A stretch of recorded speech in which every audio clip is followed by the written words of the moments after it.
Vivemos tempos desafiadores, mas o amor de Cristo é a resposta. É com grande alegria que estamos iniciando uma nova série, cujo tema central é Cuidar e Acolher, refletindo o amor de Cristo. Tanto nos podcasts quanto nas mensagens postadas no canal Conexão com Cristo, nosso foco será o acolhimento, resgatando o verdadeiro sentido de cuidar uns dos outros. Vamos juntos refletir sobre Gálatas 6, versículo 10, que diz: Por isso, enquanto temos oportunidade, façamos o bem a todos, mas principalmente aos da família da fé. O vídeo já vai começar, mas antes, não se esqueça de se inscrever, ativar as notificações e compartilhar com seus amigos e familiares. Junte-se a nós e descubra como pequenos gestos podem transformar vidas.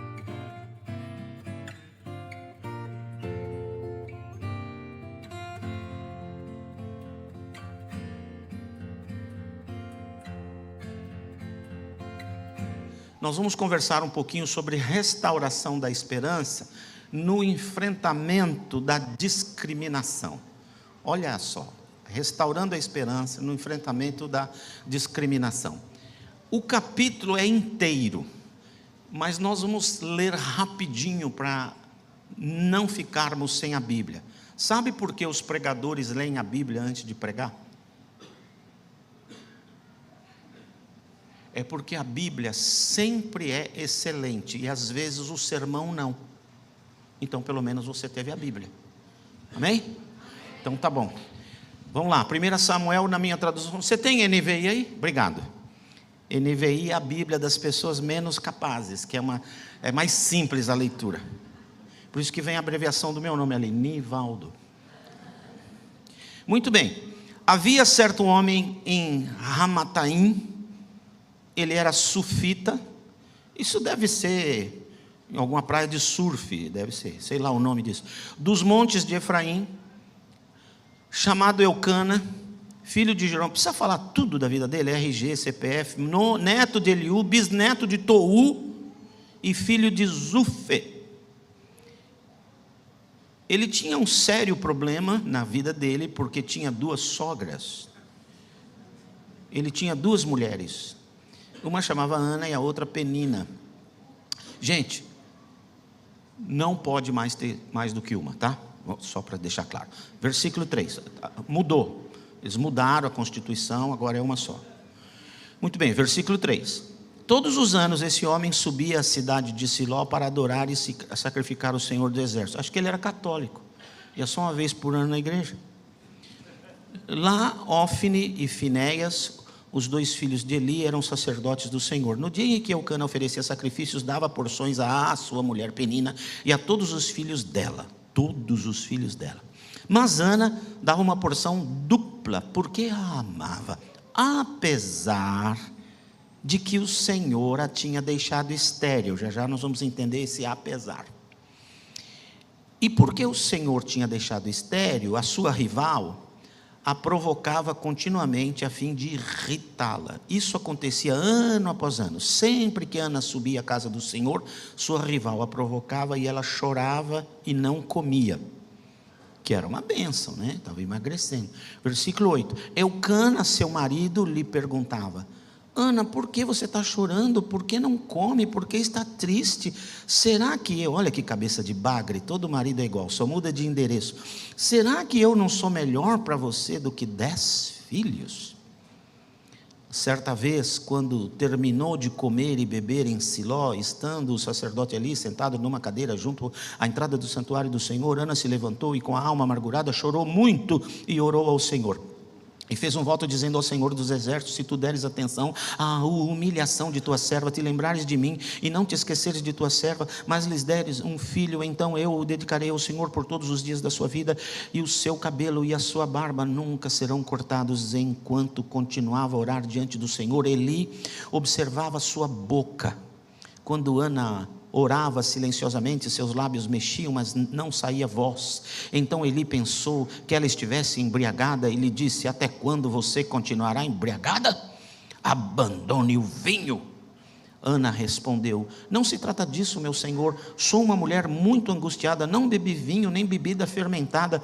Eu estava derramando minha alma diante do Senhor. Não julgues a tua serva uma mulher vadia. Estou orando aqui até agora por causa da minha grande angústia e tristeza. Eli caiu a ficha, foi cheio do Espírito e disse: vá em paz e que o Deus de Israel lhe conceda o que você pediu. Ela disse: espero que sejas benevolente com a sua serva. Então se levantou do seu caminho, comeu. Lembra que ela não estava comendo? Seu rosto já não estava mais abatido, porque estava se alimentando. Versículo 19: na manhã seguinte eles se levantaram, adoraram o Senhor, então voltaram para casa. Em Ramá, Eucana, que é o maridão dela, teve uma sessão de lavar a louça com a sua esposa Ana, e o Senhor se lembrou dela, como se Deus pudesse de alguém se esquecer, né? Assim Ana engravidou e no devido tempo deu à luz um filho e deu-lhe o nome de Samuel, dizendo: eu o pedi ao Senhor. Senhor Jesus, obrigado pela sua palavra. Ajuda que dela hoje consigamos tirar algumas lições importantes para as nossas vidas. Nos abençoe, eu te peço, em nome de Jesus, amém. Amém? Amém, gostei desse amém aí, do meu amiguinho, que é o abraço mais gostoso da igreja dele. E você já sofreu discriminação? Eu já, de várias maneiras. De várias maneiras. Eu já sofri discriminação dos batistas me chamando de pentecostal. No meu tempo de jovem, chamar um batista de pentecostal era como dizer: é leproso. E os pentecostais me chamavam de em cima do muro, que eu não me decidia. Para os pentecostais significava: é meio endemoniado esse cara. De todo jeito, posso contar várias histórias de discriminação. Uma das mais interessantes que eu recebi na minha vida, faz mais ou menos 40 anos, um pouquinho menos, quando nosso segundo filho nasceu, ele nasceu com síndrome de Down. E um missionário estava pregando na nossa igreja, um missionário entre os índios, e ele estava hospedado na nossa casa. Nós demos o nosso quarto para ele e a esposa se hospedarem. E quando eles foram embora, nós vimos que eles tinham deixado em cima do criado mudo um cartão. Sabe esses cartões que você dá, tipo cartão que vai acompanhando o presente, ou cartão de Natal? E estava escrito dentro do cartão: estamos orando por vocês, porque o seu filho nasceu assim, ou por causa do seu pecado, ou da sua esposa, ou dos pais de vocês.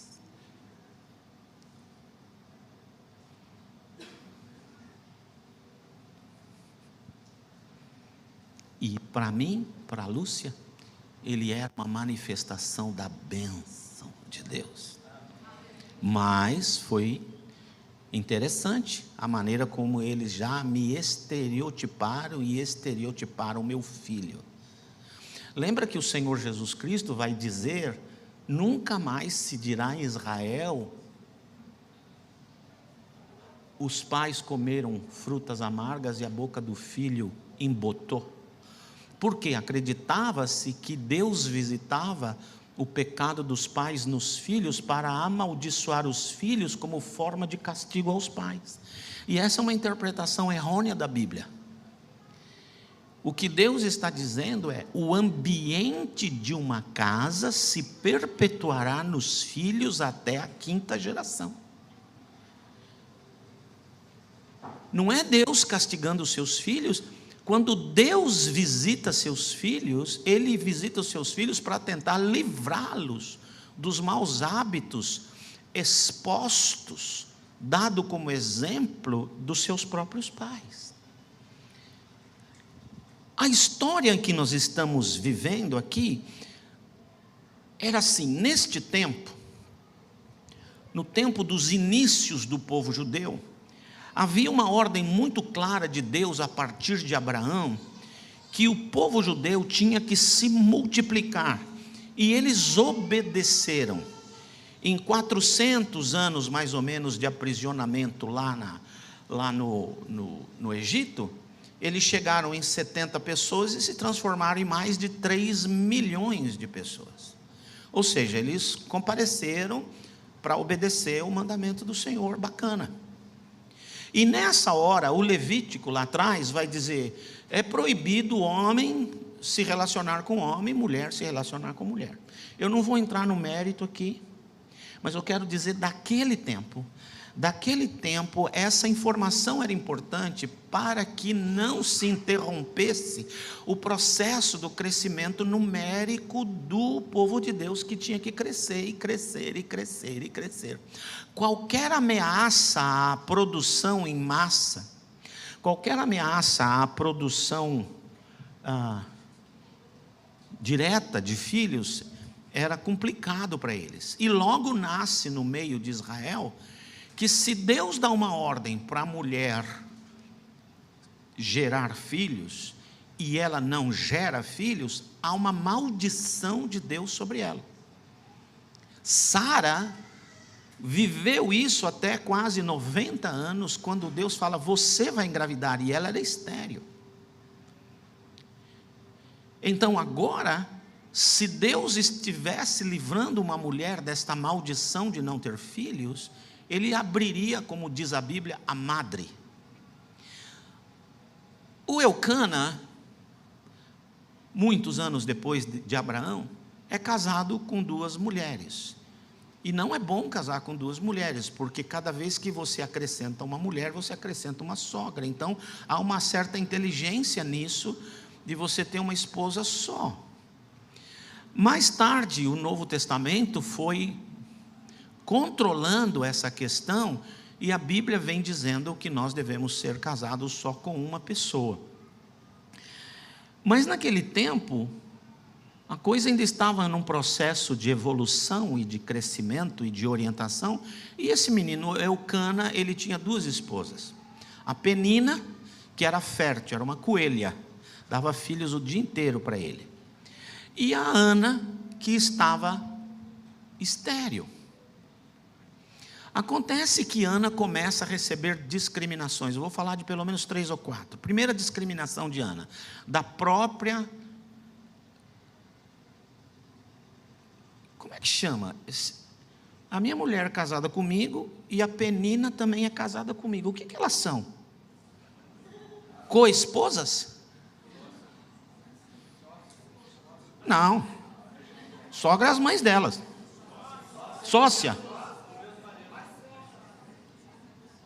Very interesting. Eu virei uma commodities de repente. Olha, então,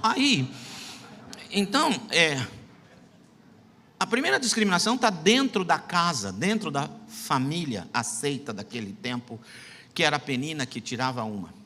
E deixe-me dizer uma coisa para você: sempre que alguém falar mal de você e você aceitar o que a pessoa fala, você sofre, porque você deu importância ao que a pessoa falou a teu respeito. E o que as pessoas falam a teu respeito é problema delas, não seu.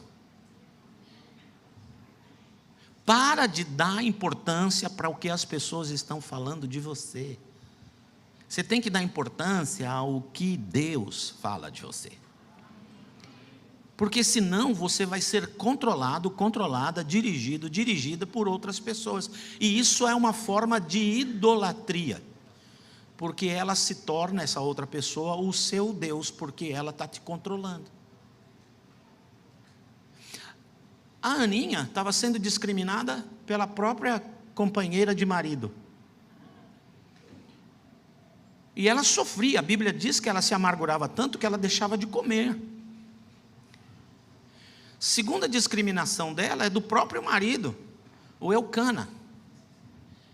O Eucana, tentando ser simpático a ela, fala uma coisa que ela falou assim: só não te bato, né? Porque todo marido é essa antagônica pessoa mesmo. Como assim? Eu não sou mais importante? Você não gosta mais de mim do que 10 crianças? Não, eu quero ser grávida, quero engravidar, quero ser mãe. Você não está entendendo? O próprio marido, de certa maneira, dá uma discriminada. E olha que ele a amava. E outra discriminação, certamente, era da comunidade. Por quê? Eu imagino Ana indo na feira. E as mulheres ali dizendo assim: amaldiçoada. Amaldiçoada. Não quero nem andar com ela, senão vão achar que eu também sou. Certamente a comunidade também a estava estereotipando. E a pior discriminação que Ana recebeu foi do seu líder religioso. Você vem à igreja e o seu pastor, de maneira abrupta, impensada, não orada, só porque viu algo em você, te julga. E o Eli disse para ela: até quando você vai ficar se embriagando? Não tem o que o Eli continuou falando, mas a gente sabe que ele falou por causa da resposta da Aninha. O Eli teria dito, bem provavelmente, para assim: até quando você vai ficar bêbada? Larga do vinho, sua vadia. Porque ela fala: não me chames vadia. Você já imaginou você vir na igreja e tomar uma bordoada dessa? Sabe o que acontece quando você enfrenta discriminação? Acontece o que aconteceu com Ana. Você entra num processo depressivo, você para de comer, você começa a ficar abatido, abatida, você se tranca na sua casa e não sai mais à luz do sol. Mas nós vamos aprender hoje algumas coisas que a Aninha fez, na tentativa de restaurar a sua esperança de um dia ter um filho. Antes, deixe-me dizer, esperança tem dois tipos. Esperar, do tipo assim, quem sabe? Quem sabe? Por exemplo, espero que o Corinthians melhore. Não é de esperança, é de esperar, né? Você quer ver outra coisa assim, que é só esperar? Que você não tem nenhuma base científica, estatística, antropológica, historificada, é dificílimo. Só pode ser assim: um dia eu espero que o Palmeiras tenha um mundial, né? Não é? E o Vasco já é aquele caso assim, né? Eu tenho um amigo meu que é vascaíno, ele disse: Nassif, eu amo o Vasco, eu amo, o problema é que ele não me ama. Eu faço tudo por ele não faz nada por mim. E eu tenho certeza, está 4-0 para o Vasco, falta 10 minutos para acabar o jogo, vai empatar. Gente, esperança, esse esperar, espero que não chova, espero amanhã te ver, espero de esperar, quem sabe. Mas segundo o filósofo Cortella, Mário Cortella, ele diz que tem uma outra maneira de esperança, que é o verbo esperançar, que é a esperança baseada num fato, numa verdade, que chegará de maneira inequívoca, infalivelmente, agora ou daqui a pouco, mas ela vem. E ela foi, na minha opinião, restaurar esse tipo de esperança. Porque quando você espera do marido, é esperar de esperar. Quando você espera da mulher, é esperar de esperar. Quando você espera do exército brasileiro, é esperar de esperar. Quando você espera do Xandão, é esperar de esperar. Quando você espera do Lula, ele morrer de câncer, é esperar de esperar. Mas quando você espera de Deus, é uma espera do esperançar. Você pode ter certeza que Ele pode.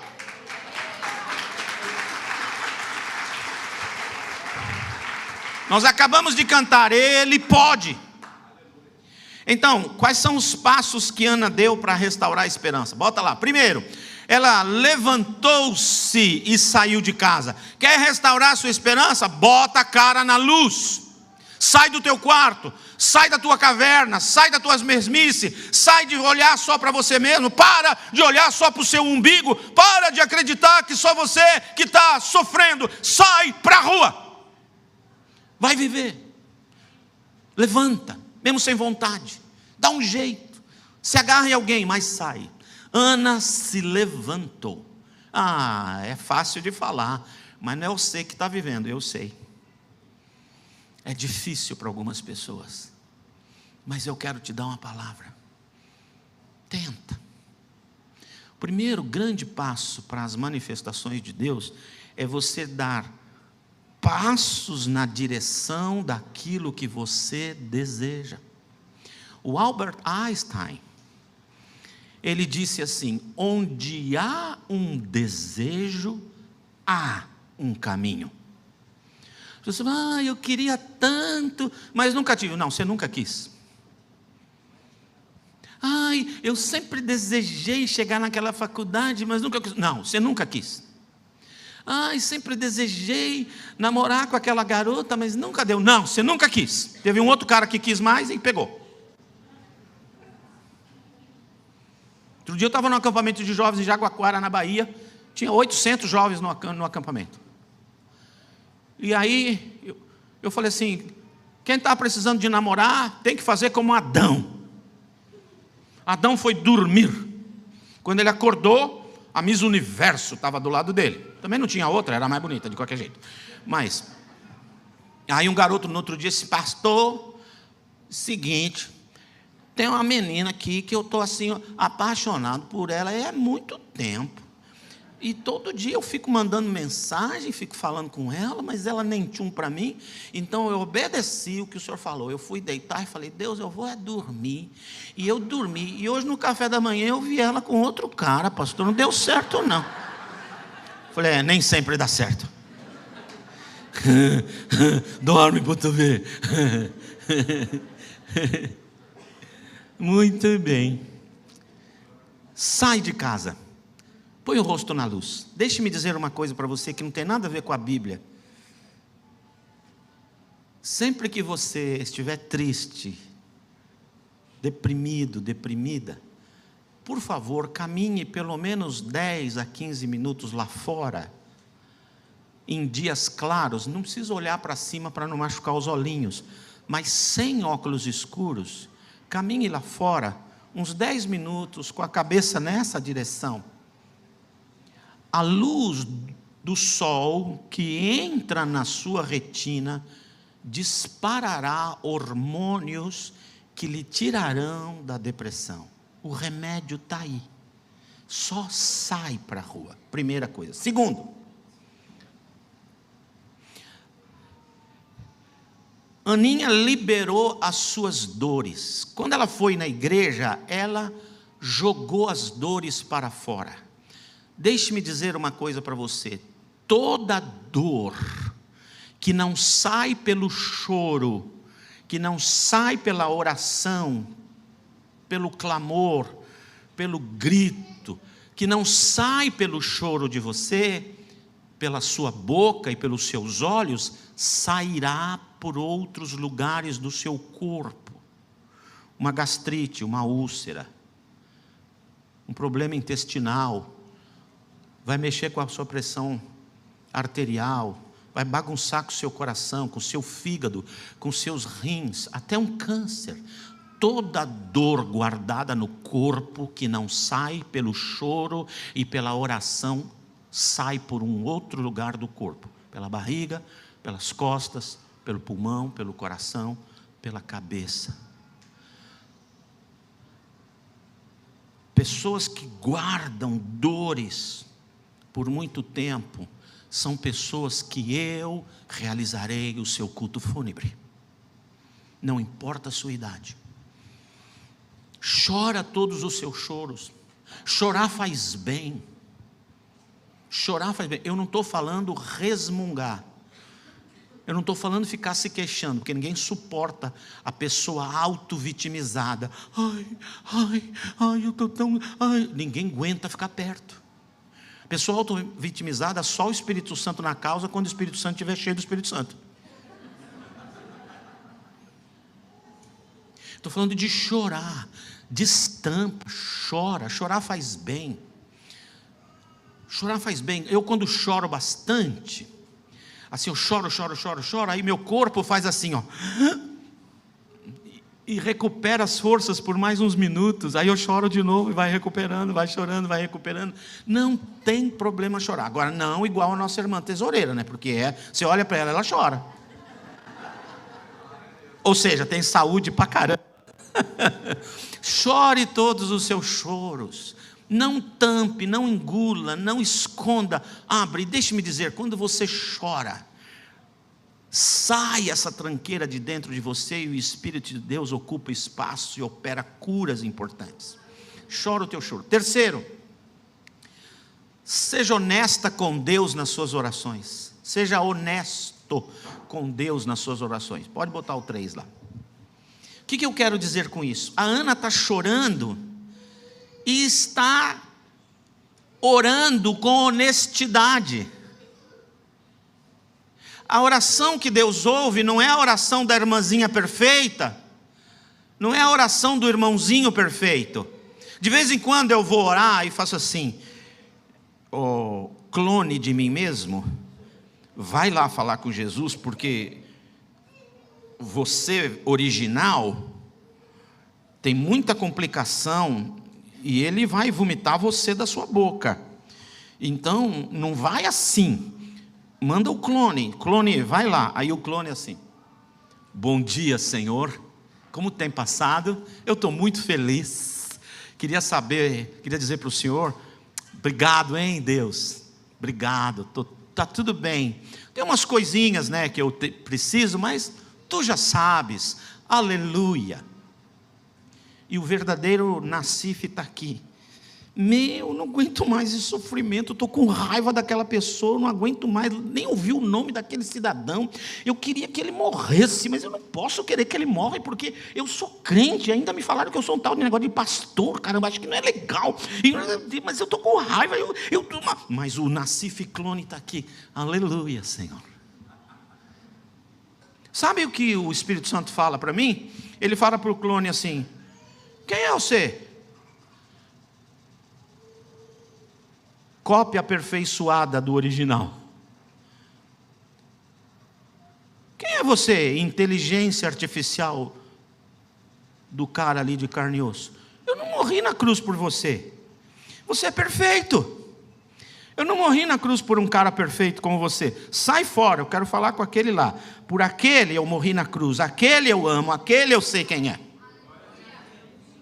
Em outras palavras, irmão, a Aninha foi lá e disse: Deus, eu não aguento mais. Eu estou humilhada pela minha sócia, humilhada pela minha companheira de marido, eu estou humilhada pela sociedade, meu marido não me entende, e olha, para piorar. Perdão, nenê, fui eu sei. É Deus falando comigo, diminui o volume. Você não entende, Deus.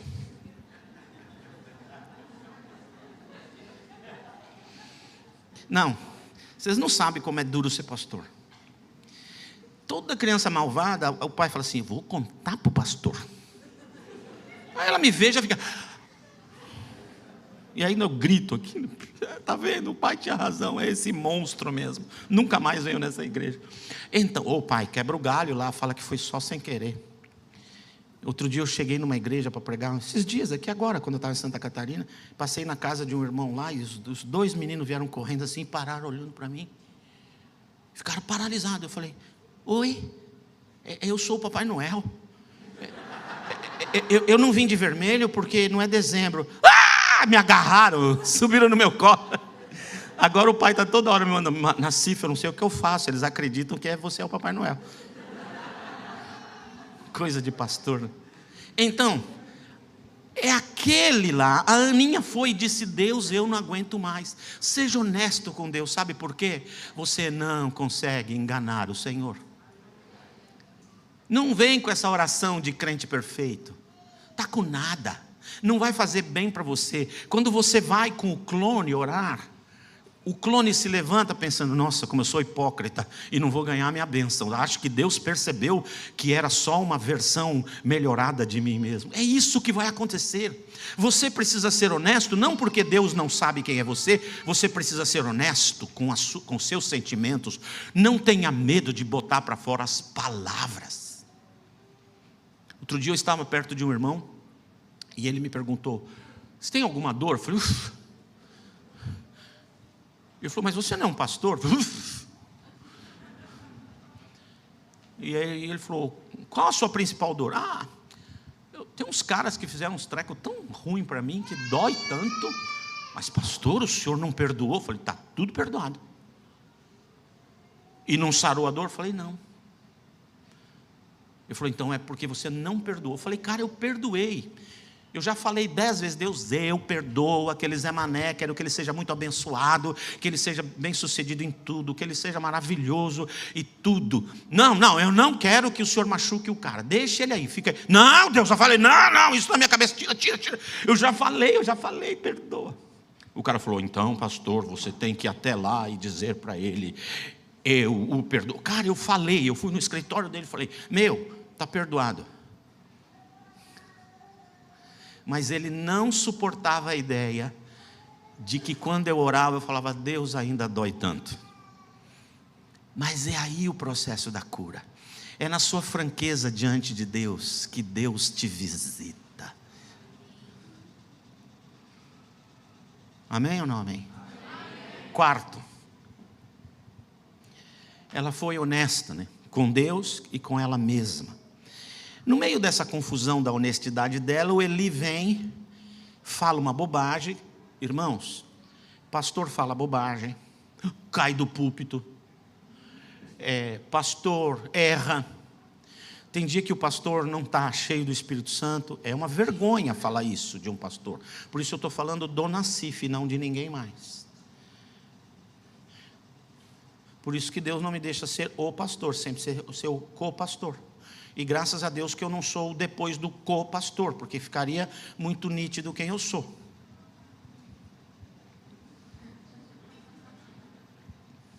Quem entendeu, entendeu, né? Deixe-me dizer uma coisa para você. Seja honesto com Deus e com você mesmo. Porque aí está a virada, a curva, para chegar à bênção na tua vida. Em último lugar, depois que o Eli pisou no tomate, e pastores podem pisar no tomate, mesmo assim a Ana dá um exemplo para nós.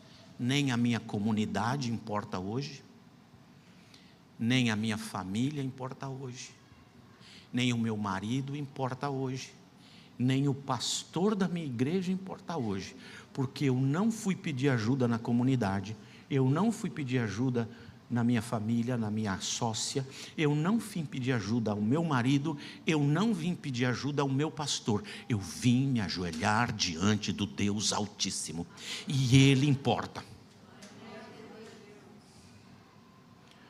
Pare, pelo amor de Deus, de dar ouvidos às vozes que te desanimam.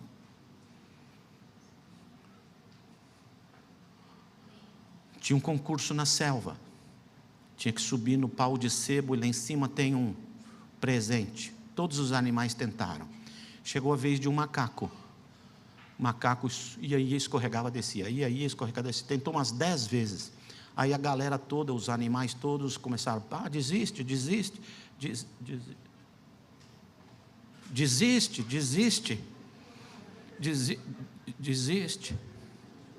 É meio-dia ou meio-dia e meio?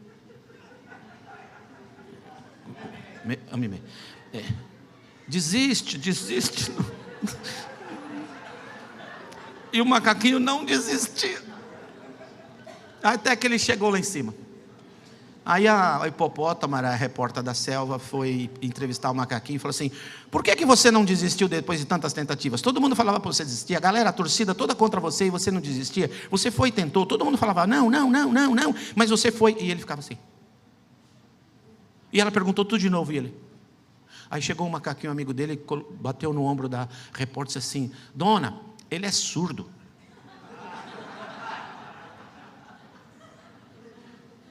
Se faz de surdo para quem não é voz de Deus na tua vida.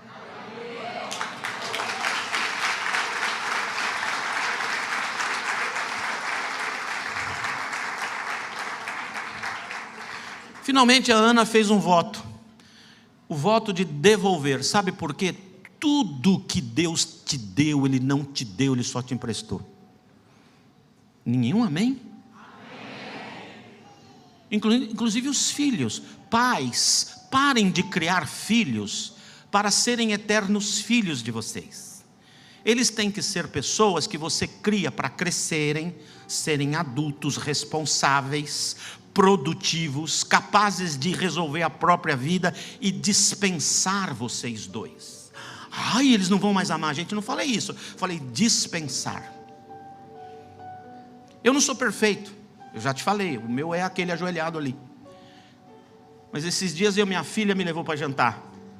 Eu tirei o cartão de crédito e falou: não, papai, eu que vou pagar. Falei: finally, glória a Deus.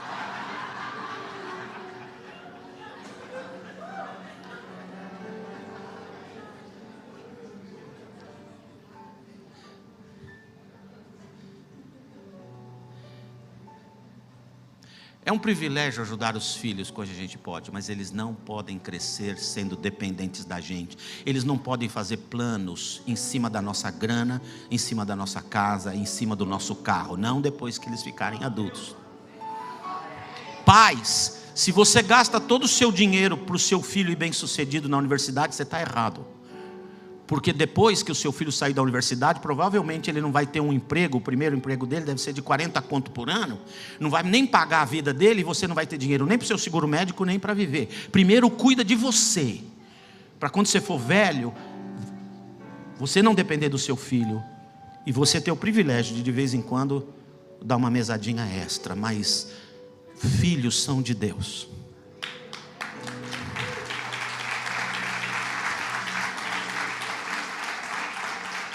Devolve tudo que você tem para Deus. Você não é o dono, você é o mordomo. Todo milagre que Deus faz na sua vida é como uma janela para as pessoas que vivem perto de você.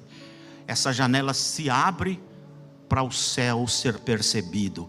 Milagre tem que ser um instrumento de Deus na tua vida, para ajudar as outras pessoas a olharem para cima, porque é de Deus.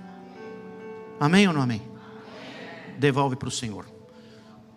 Como é que a gente termina essa história, já que tem que terminar, né? Quero fazer um resumo. Você tem um resumo das lições? Você tem? Eu não sei se eu passei. Acho que não passei, né? Não. Vou te dar o resumo das lições. Primeira lição que a gente aprende com Ana: levante-se, saia da sua caverna de dores e horrores. Segundo, vai à luz, vai às ruas. Terceiro, vá à igreja, vá à sua célula.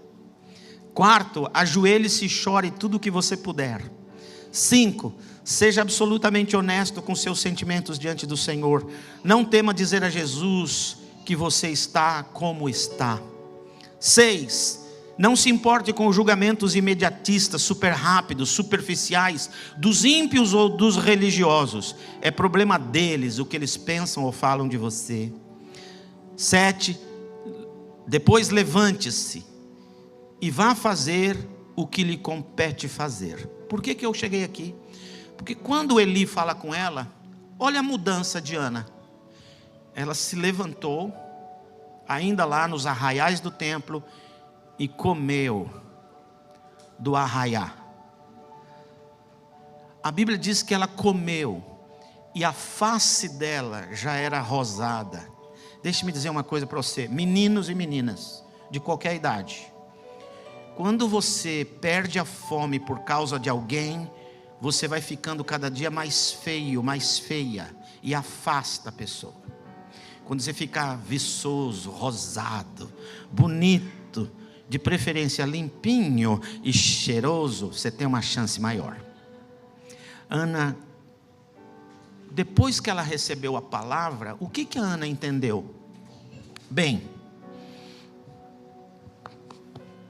não estou grávida, o Espírito Santo não me cobriu.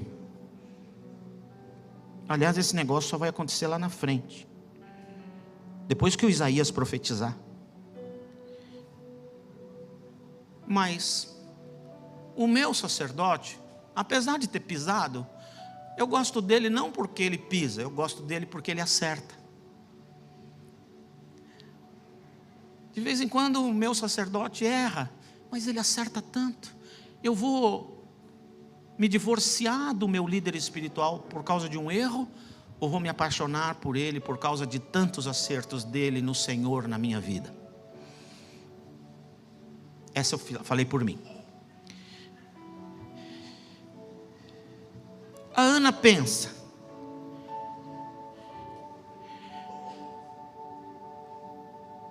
O meu passado está curado. Todas essas dores das discriminações está curado. E tudo que eu posso ser agora é uma boa filha de Deus, uma boa amiga da minha sócia. Difícil, né? E uma boa esposa para o meu marido. Sabe por quê? Porque você pode ser um bom marido, uma boa esposa. Você pode ser um bom pai, uma boa mãe. Você pode ser um bom irmão, uma boa irmã.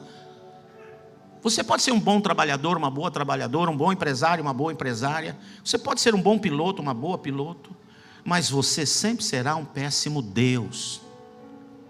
Não tente ser Deus. A Ana parece que encarnaliza isso, que bota isso para dentro, porque a Bíblia diz que depois do culto, ela foi para casa para viver a vida normal do lar. E aí, eles lavaram louça. Eucana era uma máquina de lavar louça. Ela namora com Eucana. E diz a Bíblia, o Senhor se lembrou dela.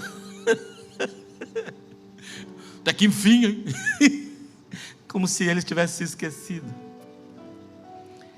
Deixe-me dizer, irmã casada, solteirada, fecha os olhos. Irmã casada, não namore para ter filhos. Namore porque você ama o teu marido. Marido, não namore com a tua mulher para ter filhos. Namore porque você a ama. Essa louçaiada toda que Deus deu para vocês é presente deles, de Deus, para vocês serem felizes. Porque se você for para a sua relação com a sua esposa, com seu marido, para ter filhos e não engravidou, a relação perdeu sentido, não foi importante. Ana foi para casa sem nenhuma evidência de que engravidaria, mas ela voltou para casa para viver a vida normal do lar. E entre estas normalidades estava time for dishwasher. A Bíblia diz que ela namorou. Sabe o que a Ana ensina para mim? Se você não lembrar de nada desse sermão, tente lembrar disso.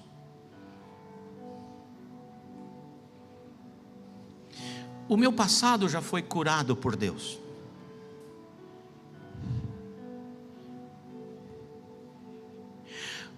O meu futuro já foi determinado por Deus.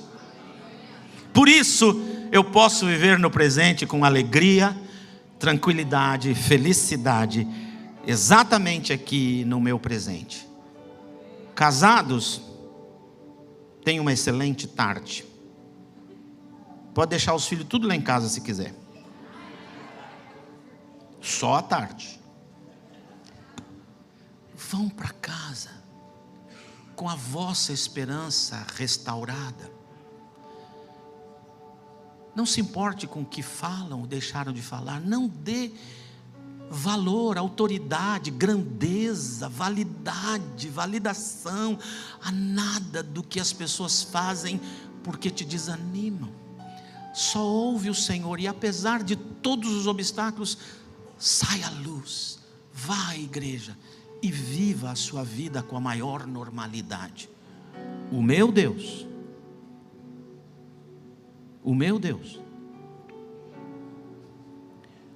já curou o teu passado. O meu Deus já determinou os acontecimentos do teu futuro. Nem Lula, nem Biden, nem Putin, nem o chinês, o Sheng Shu Shang Shu Xin, nenhum deles pode determinar o teu futuro. O Senhor já o fez. Vive em paz, com esperanças renovadas, porque nas mãos dele você está e sempre estará. Amém? Recebeu essa palavra? Então fica de pé, vamos orar. Pessoal do louvor, deixa eu falar uma coisa para vocês, que eu não sei se vocês sabem disso. palavra de Deus diz que Deus habita no meio dos seus louvores. Quando esse irmão sobe aqui, não é porque o tempo acabou.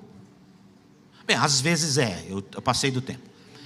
Mas quando ele sobe aqui, ele começa a louvar com a música. E a Bíblia diz que o Senhor habita no meio dos louvores. Você pode imaginar o que a unção de Deus é potencializada no pregador enquanto esse teclado sobe como incenso suave às narinas do Senhor? Obrigado, mano. Deus te abençoe.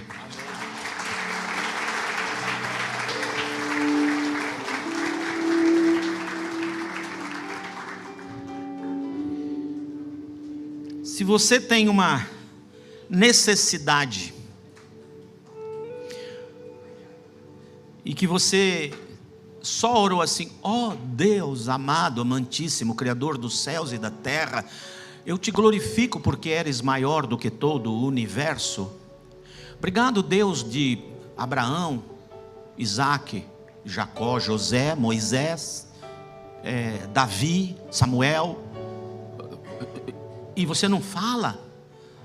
Mude a sua oração hoje e fala assim: Deus, é o seguinte, eu estou precisando disso agora. Eu não aguento mais sofrer isso aqui. Por favor, cessa essa dor. Age. E aí, quando a gente falar amém, você vai fazer exatamente isso que eu vou fazer aqui, ó. E vai para casa e vive em paz. O soberano determinou a tua bênção no momento certo, na hora certa. Pode ser como no caso de Ana, naquelas semanas seguintes. Logo você perceberá que Deus a engravidou da tua bênção. Feche os olhos e ore comigo. Levante uma das suas mãos se você tem uma necessidade. Senhor Jesus, obrigado por este momento aqui. Eu quero te louvar pela vida dos nossos queridos visitantes, que eles voltem sempre a este lugar, que esta casa possa, por eles, numa decisão deles, ser transformada na casa espiritual deles. Abençoa cada um que está passeando por aqui, está nos visitando, que seja um tempo de alegrias e de bênçãos, e que esta viagem os marque de maneira agradável e boa para sempre. Abençoa cada família aqui representada. O Senhor tem visto agora mãos erguidas. Deus, por favor, cessa a dor, cessa essa situação. Deus, em nome de Jesus, tem situação aqui, Deus, tão impossível quanto a esterilidade de Ana. Talvez tenhamos mulheres estéreis de verdade aqui, mas há situações que a gente vê esterilidade, o documento foi negado, a situação foi complicada, o emprego não veio. Deus, em nome de Jesus, nós cantamos agora há pouco: poderoso Deus, o Senhor pode todas as coisas, o Senhor pode. E eu, como pastor do Evangelho de Jesus, eu oro para que o Senhor abençoe e traga o milagre. Abençoa o nosso pastor que está em Deerfield Build com a nossa equipe de ministros. Cuida deles lá, traga-os em paz hoje para casa. É a nossa oração. Vai para casa debaixo do amor gostoso do Pai, debaixo da graça abundante, generosa de Jesus Cristo e do poder do Espírito Santo, que hoje cobre o seu corpo, lhe trazendo a bênção, em nome de Jesus. Amém e amém. Vai com Deus.